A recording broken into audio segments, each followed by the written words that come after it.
બનાસકાંઠા જિલ્લાના અંબાજી નજીક પાનસા ખાતે આવેલા વનરાજી રિસોર્ટ સામે દાતાના ધારાસભ્ય દ્વારા પ્રેસ કોન્ફરન્સ યોજવામાં આવી હતી। આ દરમિયાન ધારાસભ્યોએ જંગલ, જમીન અને સેન્ચુરી વિસ્તારમાં થઈ રહેલા ગેરકાયદેસર બાંધકામ અને મંજૂરીઓ અંગે સરકાર, તંત્ર અને વિભાગીય અધિકારીઓ પર ગંભીર આક્ષેપો કર્યા હતા। ધારાસભ્યોએ જણાવ્યું હતું કે વનરાજી રિસોર્ટ સેન્ચુરી અને જંગલ વિભાગમાં આવેલો હોવા છતાં તેને ગેરરીતિપૂર્વક મંજૂરી આપવામાં આવી છે। તેમના મતે આ સમગ્ર મામલામાં રાજકીય નેતાઓ અને કેટલાક સરકારી અધિકારીઓની મિલીભગત હોવાની શક્યતા છે, જેના કારણે જંગલ જમીન પર દબાણ કરીને રિસોર્ટનું નિર્માણ થયું છે। પ્રેસ કોન્ફરન્સમાં ધારાસભ્યોએ સેવા કેન્દ્ર તથા સેન્ચુરી વિસ્તારમાં બનેલા પેટ્રોલ પંપને અપાયેલી મંજૂરી પર પણ સવાલો ઉઠાવ્યા હતા। તેમણે આ મામલામાં પણ અધિકારીઓની સંડોવણી હોવાનો સંકેત આપ્યો હતો। ધારાસભ્યોએ આક્ષેપ કરતા કહ્યું કે એક તરફ પાડલિયા ગામે આદિવાસી લોકોના મકાનો તોડવામાં આવે છે, સેન્ચુરીના નામે તેમને હેરાન કરવામાં આવે છે, અને બીજી તરફ આવા રિસોર્ટો અને પેટ્રોલ પંપને રહેમ નજર હેઠળ મંજૂરી અપાય છે, તો આ કયો ન્યાય? તેમના જણાવ્યા મુજબ ઉચ્ચ સ્તરે રજૂઆતો અને સંકલન છતાં ગેરકાયદેસર પરવાનગીઓને સિલસિલો યથાવત ચાલુ છે, જે જંગલ સંરક્ષણ અને કાનૂની વ્યવસ્થાની મજાક સમાન છે। આ મુદ્દો હવે રાજકીય અને વહીવટી સ્તરે ચર્ચાનું કેન્દ્ર બન્યો છે। અંબાજીમાં જંગલ વિસ્તાર, સેન્ચુરી ઝોન અને પર્યાવરણ સુરક્ષાને લઈને ફરી એકવાર ચર્ચા જાગી છે। હવે તંત્ર આ મામલે શું પગલાં લેશે, જે હવે જોવું રહ્યું। પાડલિયા ગામે જે વન વિભાગ મારફતે જે કાર્યવાહી કરવામાં આવે છે તે કાર્યવાહી તદ્દન આદિવાસીઓના વિરોધમાં કરવામાં આવી છે।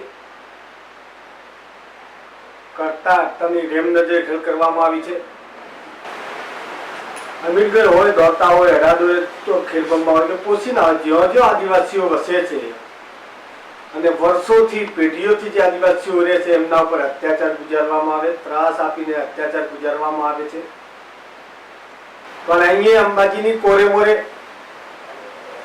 કેટલાય રિસોર્ટ આવેલા છે।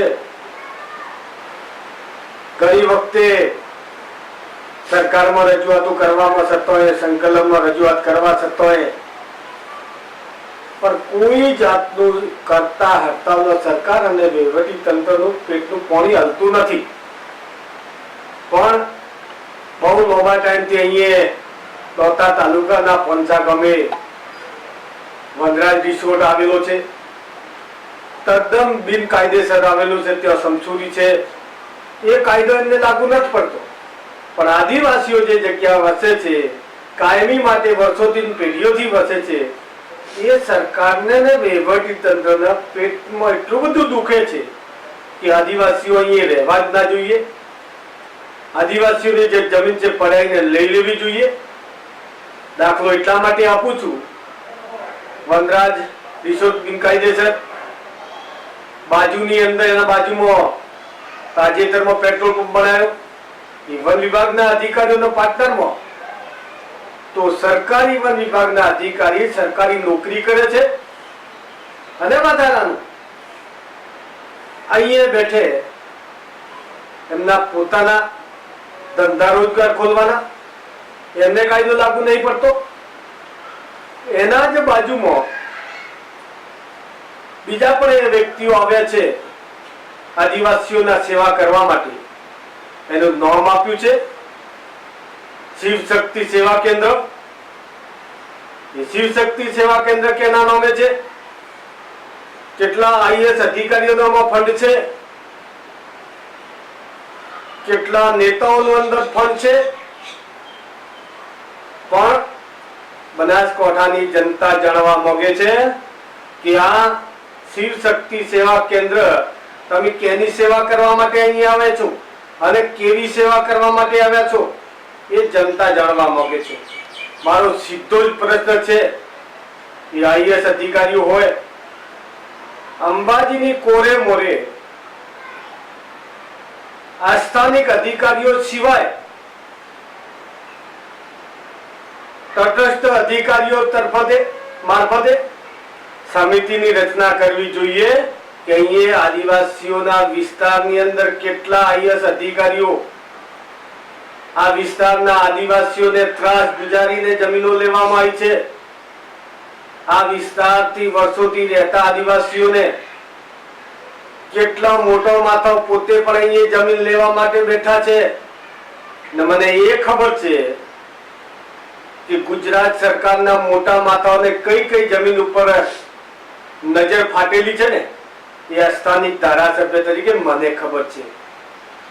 પેલી બાજુ માર્બલોની લીજો હોય, ખાન ખનીજ હોય, એ કાયદો લાગુ નથી પડતો. એમની મરજી મુજબનું ચલાવવાનું, કાયદાના વિરોધમાં ચલાવવાનું. પણ આદિવાસી કોરે મોરે રહેતા હોય, વર્ષોથી રહેતા, એમની માલિકીની જમીન હોય, પોતાના ખાતેદાર જમીન હોય, ત્યાં 2.5 કિલોમીટરની મર્યાદા લાગુ પડે ને અહીંયા સરકાર, વહીવટી તંત્ર અંબાજી કોરે મોરે જેટલી જમીનો છે, હું એટલા માટે કહું છું, સમિતિ રચના કરીને આ વિસ્તારની અંદર કોરે અંબાજી મંદિરથી કોરે મોરે 5 કિલોમીટરની જમીન કેને કેને લીધી એની તપાસ થવી જોઈએ. જે અહીંયા શિવ શક્તિ સેવા કેન્દ્ર છે, મારો સીધો પ્રયત્ન છે ગુજરાતના નાયબ મુખ્યમંત્રીને આ જમીન અંબાજીની કોરે મારે તમે કેના નામે ખરીદી રહ્યા છો. ગબ્બરની અંદર માતાજીના નામે કેટલી જમીનો આપી દીધી છે એક જ વ્યક્તિને. આવી તો આ બેન ઉષા અગ્રવાલ તરીકે કોણ છે? ઉષા અગ્રવાલ કેની બેનપણી કહેવાય છે? એના પાછળનો શું હિસ્સો છે? એ મારો સીધો ગુજરાતના ગૃહમંત્રી સામે સવાલ છે કે અહીંની જમીન તમે બધી એમને વેચી મારી છે. કયા મુદ્દા પર વેચી મારી છે? કયા કારણોસર વેચી મારી છે?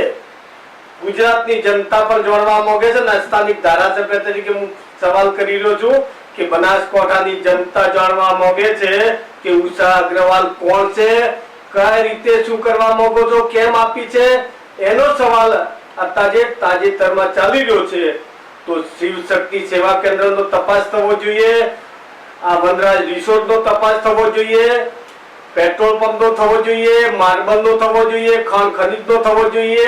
આની અંદર બધા કોણ કોણ અધિકારીઓ અને આજુબાજુ જે જમીનો વેચાતી લીધી છે એ તપાસને કરીને બહાર લાવવાની બહુ જ મોટી જરૂરિયાત છે.